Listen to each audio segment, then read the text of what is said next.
সালামু আলাইকুম। আমি আপনাকে একটা ছোট প্রশ্ন করতে চাই যে আপনি বলেছিলেন যে অমুসলিমদের জন্য ভালো হয় যে যদি আমরা তাদেরকে আরবি বর্ণ সহ কোরআনের অনুবাদ দেই। আমরা জানি যে আমরা অজু ছাড়া কোরআন শরীফ ধরতে পারবো না, তাহলে কি তারাও অজু ছাড়া কোরআন শরীফ ধরতে পারবে? তাহলে তারা কি করবে? এবং আমার আরেকটি প্রশ্ন আছে, আপনি বলেছেন যে ভ্রমণের সময় পকেট কোরআন শরীফ পড়া উত্তম, তাহলে তা ধরতেও তো অজু লাগবে, ঠিক না? ভ্রমণের সময় অজু করাও তো একটা সমস্যা, ঠিক না? বোন প্রশ্নটি করেছেন যে আরবি কোরআন বা অনুবাদ পড়ার সময় আমাদের কি অজু করার প্রয়োজন নেই, এবং আরবি কোরআন অমুসলিমদেরকে দিলে তারা অজু ছাড়া ধরবে কিভাবে? বোন, শুধু যে অজুই দরকার আসলে তা নয়, এছাড়া অনেক ধরনের পন্থা আছে, বিভিন্ন পন্থা। এবং যখন উদ্ধৃতি দেওয়া হয়, উদ্ধৃতিটি মানুষের জন্য নয়, এটা ফেরেশতাদের জন্য, যা আমি আগেই উল্লেখ করেছি। তারা এটা প্রমাণ করেছে যে কোরআন ধরতে অজু লাগবেই। এখানে কিছুটা বিভ্রান্তি আছে এবং আমি আপনাদের অনেকগুলো উদাহরণ দিচ্ছি। এটা আসলে বলা হয়েছে ফেরেশতাদের জন্য, এটা মানুষের জন্য নয়। কিন্তু এটা নিয়ে বিভিন্ন মত আছে, উদাহরণস্বরূপ হানেফি, শাফি, মালিকি, হাম্বলি, প্রত্যেকেরই আলাদা আলাদা মত আছে। হানেফি বলে যে অজু ছাড়া আমরা ধরতে পারবো না, কিন্তু এটা যদি একটা কাপড় দিয়ে মোড়ানো থাকে ধরতে পারবে। হানিফপন্থীরা বলে যে মলাটি নিজেই শক্ত, মলাটি নিজে এদের মাঝখানে আছে, তাই আপনি পবিত্র কোরআন ধরতে পারেন কাপড় ছাড়া, কারণ মলাট আছে। কেউ বলে কোরআন ধরতে পারেন, কিন্তু কোরআনের আরবি বর্ণগুলো ধরতে পারবেন না। শাফিদের মধ্যে শাফি গবেষকরা বলেন পবিত্র কোরআনে মলাট থাকলেও আপনি তা অজু ছাড়া ধরতে পারবেন না, তারা মানা করে।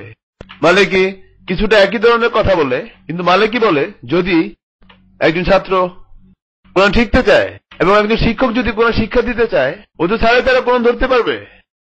এমনকি জানাজার সময়ও অথবা অনুষ্ঠানের সময় মালিকিপন্থীরা বলে আপনারা ধরতে পারবেন, যদি একজন ছাত্র কোরআন শিখতে চায়, যদি একজন শিক্ষক কোরআন শিক্ষা দিতে চায়। কারণ অন্যথায় যেসব মহিলারা কোরআনে হাফিজ হতে যাচ্ছে তারা ভুলে যাবে কিছুদিনের মধ্যেই। বিভিন্ন মত, হাম্বলিপন্থীরও আলাদা মত। যদি আপনি দেখবেন যে জাহিরের মতদর্শ অনুযায়ী তারা যা বলে, এবং ইবনে হাজম তিনি এই ব্যাপারটি বিস্তারিতভাবে আলোচনা করেছেন। ইবনে হাজমের মতে সে বলে যে কোন ধরনের পূর্ব শর্ত নেই, কোন ধরনেরই বাধ্যবাধকতা নেই কোরআন ধরতে হলে। কিন্তু সব বিশেষজ্ঞের একমত যে অজু করা উত্তম।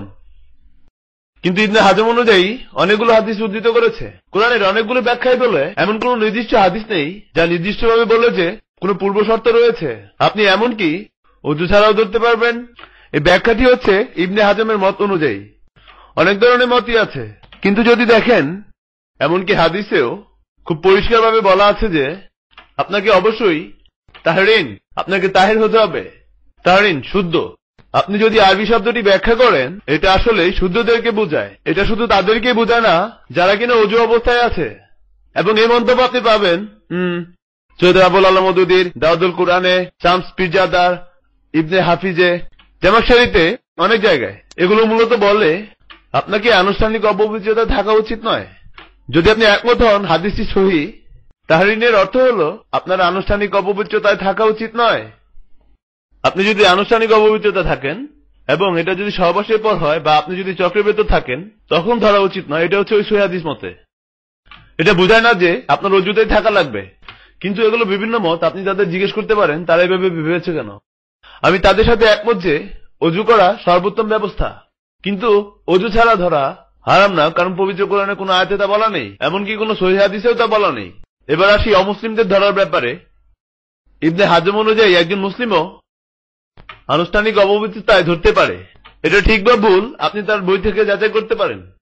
কিন্তু আপনি যদি সম্মত হন একজন অমুসলিমও ধরতে পারবে, কিন্তু যে ব্যাপারটি নিয়ে আমি এগোতে যাচ্ছি, কোরআনে যা বলে উদু ইলা সাবিলি রাব্বিকা বিল হিকমা ওয়াল মাউযাতিল হাসানা ওয়াজাদিলুম বিল্লাতি আহসান। সূরা নাহল অধ্যায় 16 আয়াত 125 বলেছে, পালনকর্তার পথের প্রতি আহ্বান করুন জ্ঞান ও উপদেশের মাধ্যমে উত্তম রূপে, এবং তাদের সাথে বিতর্ক করুন পছন্দযুক্ত পন্থায়। আপনি যদি দেখেন পবিত্র কুরআন চ্যালেঞ্জ করেছে। একটি চ্যালেঞ্জের কথা বলেছি আলিফ লাম মিম নিয়ে, যে পবিত্র কুরআনে একটি সূরা চেষ্টা করে বানাও।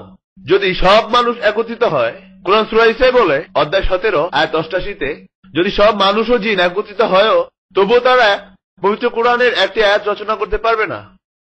এবং আবারও পবিত্র কোরআন সূরা নিসায় অধ্যায় 4 আয়াত 82-তে বলেছে, আফালা ইয়াতাদাব্বারুনা আল কুরআনা ওয়ালাউ কানা মিন ইনদি গায়রিল্লাহ লাওয়াজাদু ফি ইখতিলাফান কাসীরা। এরা কি লক্ষ্য করে না কোরআনের প্রতি? পক্ষান্তরে এটা যদি আল্লাহ ব্যতীত অপর কারো পক্ষ থেকে হতো তবে এতে অবশ্যই বহু বৈপরীত্য দেখতে পেত। তাই কোরআন চ্যালেঞ্জ করে যারা কোরআনে অবিশ্বাস করে অমুসলিমরা, তোমরা যারা কোরআনকে গুরুত্বের সাথে নাও না, এটা আল্লাহ ছাড়া অন্য কেউ রচনা করলে এখানে বৈপরীত্য থাকতো। তো যখন অমুসলিমরা কোরআনকে যাচাই করতে চায় এবং আল্লাহ চ্যালেঞ্জ করেন, সাধারণভাবে তাকেই তা ধরতে হয়। সে কোরআন ধরা ছাড়া এটা যাচাই করতে পারে না। আল্লাহ যখন তাদের শর্ত দেয় এবং তারা ধরতে পারে, আমরা কেন তাদের বাধা দেব? এবং আল্লাহ যখন আসেন বিচার কার্যে কিয়ামতের দিনে, আমি আগেও বলেছি আমি আমার প্রিয় নবীর সাথে একসাথে থাকব। যখন আমাদের প্রিয় নবী কোরআনের আয়াত অমুসলিমদেরকে দিয়েছেন, আপনি কি মনে করেন আপনি নবী থেকে পবিত্র? নবীর চাইতে পবিত্র? নবী অমুসলিমদেরকে আয়াত দিয়েছেন, আমরা কেন দিব না? আপনি যদি কোরআন বিশ্লেষণ করে বুঝে পড়েন বা সহিহ হাদিস পড়েন, আপনি বুঝতে পারবেন যে আমাদের উচিত কোরআনের বার্তা সমগ্র মানব জাতির নিকট পৌঁছে দেয়া। এবং অমুসলিমদের কাছেও আশা করি উত্তর বুঝে পেয়েছেন।